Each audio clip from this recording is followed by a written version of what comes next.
The member for Airdrie Cochrane. Mr. Speaker, Albertans are frustrated. My constituents are frustrated. And frankly, their frustrations are justified. Alberta does not get a fair deal in Confederation.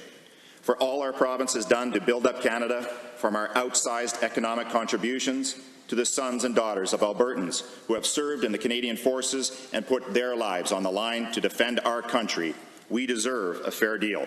To the Premier, now that you have the Fair Deal Panel report, can you tell us the strategy our government will pursue to get the fair deal Albertans are owed?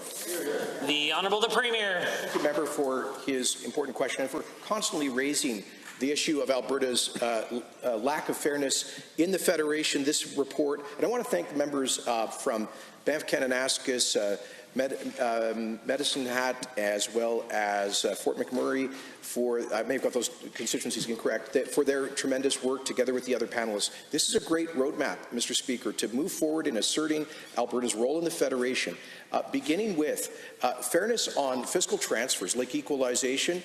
And this reinforces the call of every premier in the country to lift the cap on the fiscal stabilization program immediately. The honourable member for Airdrie Cochrane. Thank you, Mr. Speaker, and thank you, Premier.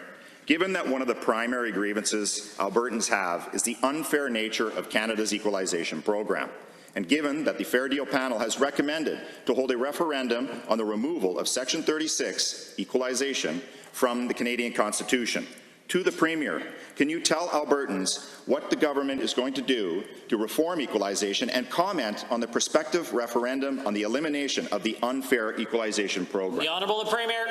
Speaker, we have accepted that recommendation of the Fair Deal Panel for a referendum on the principle of equalization, and I anticipate that vote will be held next year per our platform commitment. We told the federal government that this would happen if they did not listen to Albertans by repealing their attack on our energy industry, the No More Pipelines Law, Bill C-69, if they did not show fairness in terms of the equalization formula, if they did not, for example, fix the broken fiscal stabilization program, which is withholding billions of dollars that belong to the people of Alberta. They have failed to act, and so we must take a lesson from Quebec in elevating our fight for fairness through a referendum, which we intend to do next year. The honourable member.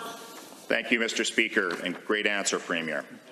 Given that a pressing concern of Albertans in rural communities is the prevalence of rural crime, and given that the Fair Deal Panel has recommended the creation of an Alberta Police Service, one that is responsive and accountable exclusively to Albertans, rather than to politicians and bureaucrats in Ottawa, to the Premier, can you tell the House what work the province will be doing to examine this recommendation and the potential re-establishment of the Alberta Provincial Police? The Premier. Mr. Speaker, Alberta had a provincial police force in its first 25 years, as Quebec and Ontario have had for decades. There is very real potential gains for Albertans to have a police service that reflects the people and value of this province, that is run in this province, that addresses our local and regional issues, particularly in rural Alberta and smaller communities where the National Police Service is their local police service. And so that is why I have asked the Minister of Justice and Solicitor General to lead a detailed analysis of the cost, benefits and structure of a potential Alberta police force with a report due early next year.